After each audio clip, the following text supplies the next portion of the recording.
everybody, Doug Kenny here.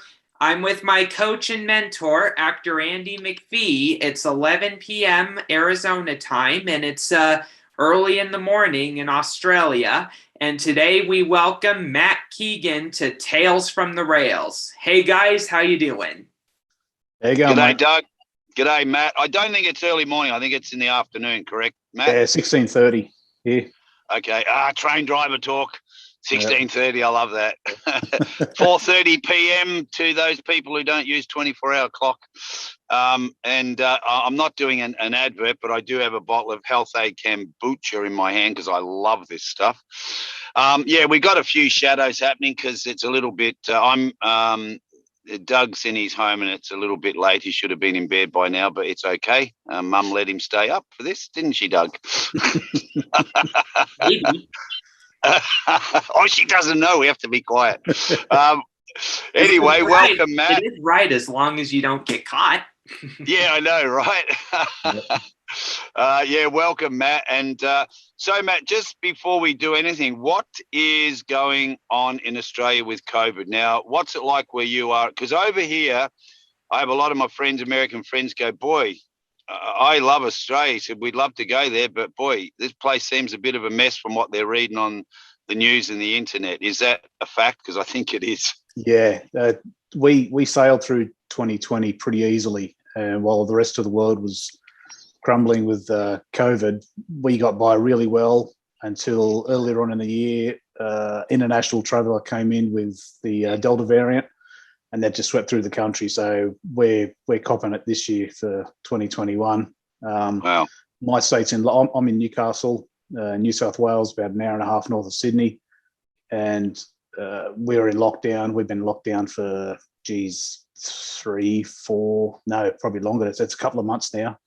Gosh. My young blokes have been, couldn't go to school, wife's out of work. I can still go because apparently train drivers are essential workers, so that's all right. I can still get out of the house. But we're not far away from, I've got the first shot for the vaccine, and they're thinking by mid-October, I think it is, they're going to start lifting restrictions because the state will be at 70 or 80% double vaccinations. So that's good. Slowly getting there. Yeah, it's boy, it must be it just must be so hard for all families, regardless of what money you might have had stashed away in the bank if you're that clever during your lifetime. But most people aren't. I mean, yeah. I don't mean most people aren't clever. Most people can't save what they want to because life is expensive, and they don't have that little gold pot sitting there. So this must be so hard on so many families, just lack of income, losing jobs. I mean, it would start to really get to people mentally. And luckily you've got an essential job, so you're really blessed and lucky that you can go to work and earn. Yeah, yep. It's still hard on families and that, I find myself doing a lot more overtime now because the wife's not able to go to work. So it's tough all around, even for those who can get out. Yeah, And look, Matt, with the train driving, are you guys still like crossing borders, like able to go into state? No, is it still. My run doesn't go interstate at all. I'm not sure about people who do work along the borders, but yeah, we're nowhere near the border. So we run Newcastle up through the Hunter Valley to all the coal mines up through there, and also out west to Mudgee, out to the Ulan mine. There's several mines out there that we that other operators service, but we just mainly do the Ulan mine. Yeah. And Doug will get some more information off you later for our overseas viewers to get a map of Australia to show exactly where you run your trains through. Now, with the mines, we're talking to John Lyce the other day. He used to work for Rio Tinto on the western coast of Australia. And he said I forget who he told us now, but there's one company there that doesn't have drivers at all now. They've just got all automated locomotives and trains running by themselves. And I said, well, I get it. I know it's technology. We all move forward. But it's also a little bit sad that because people do like to do physical things, drive trains, drive buses, drive trucks.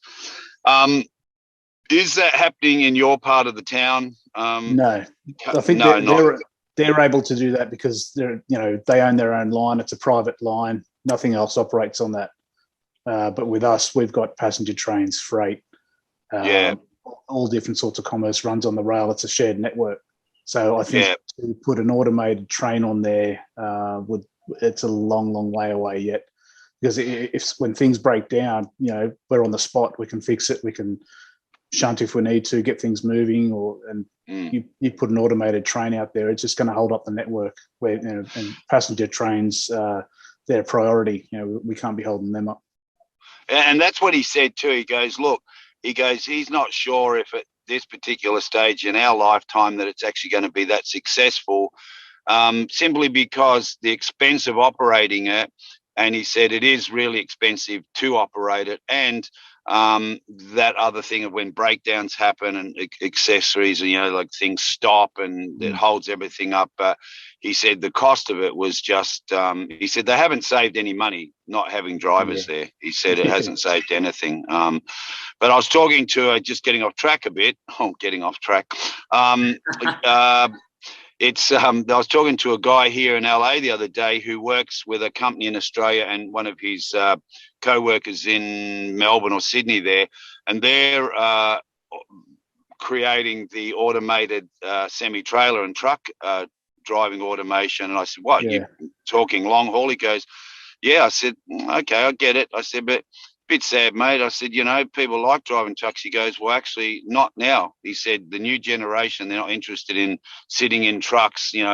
Certain people aren't interested in doing the long haul, the long hours. He said, so it's harder to get drivers.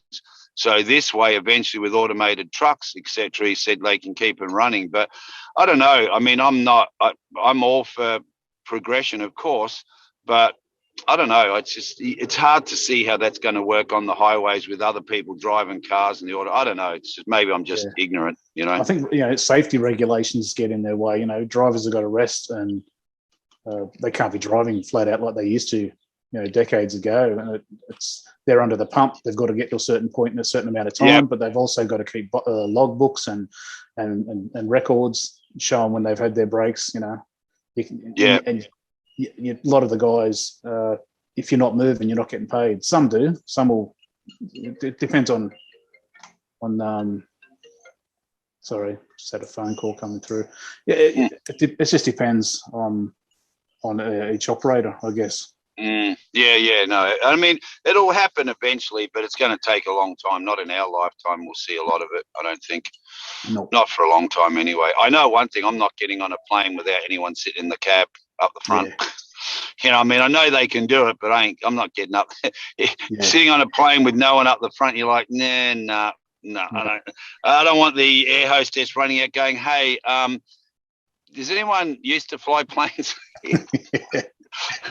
Not asking for a doctor. That's not going to help. We just need someone to fly it. Hey, Doug, you got any questions in what we were just talking about, mate, or anything else to move on? Yeah, how are you holding up with such extreme COVID restrictions?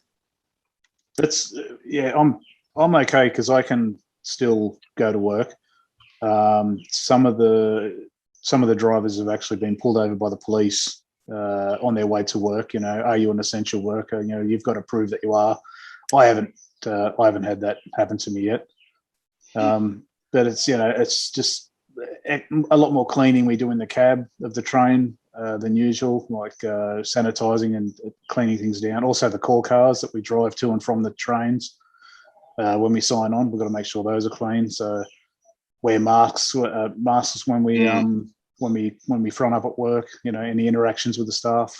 But once we're on the train, it's pretty much the same as any other day.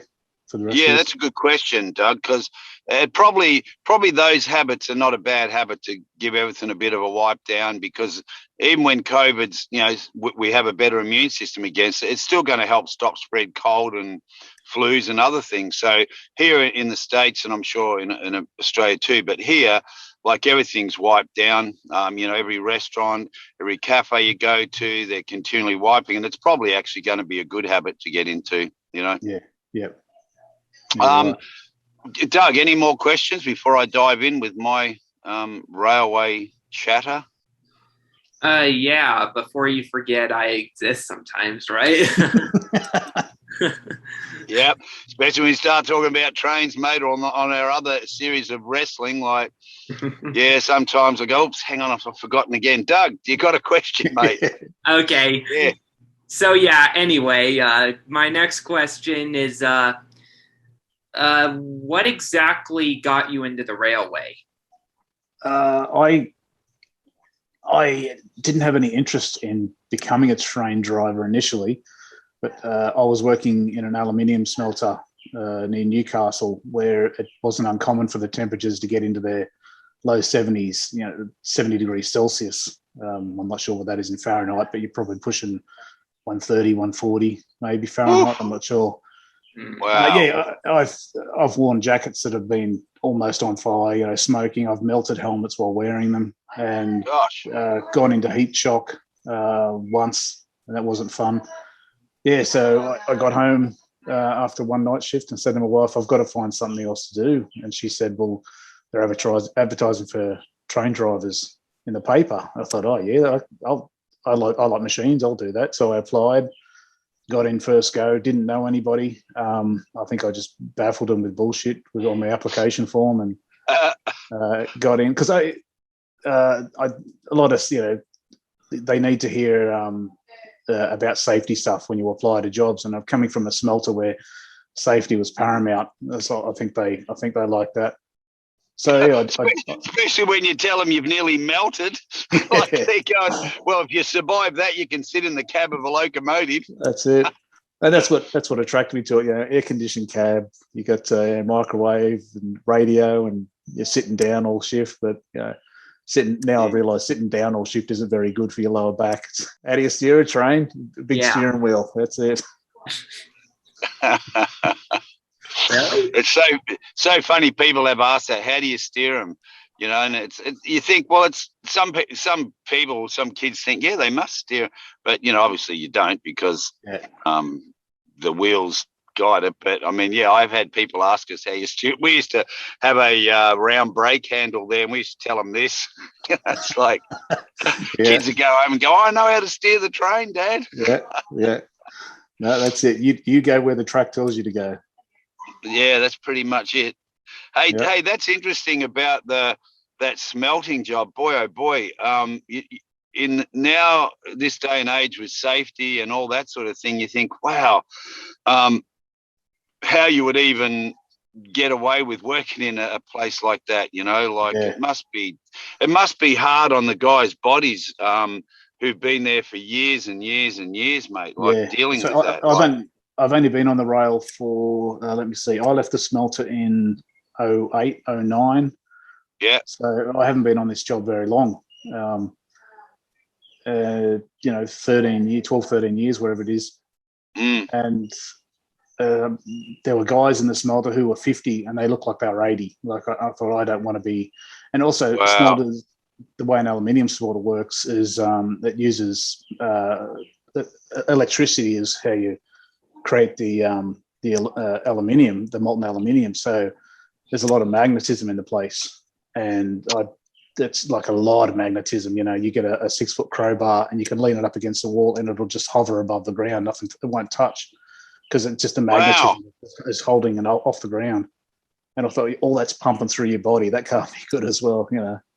Gosh, do you ever get stuck to walls, mate? Like, no, well, you'll be walking along and you'll actually feel your steel cap boots will sort of wobble as they go over the reinforcement in the concrete because that's all been magnetized, and it's crazy.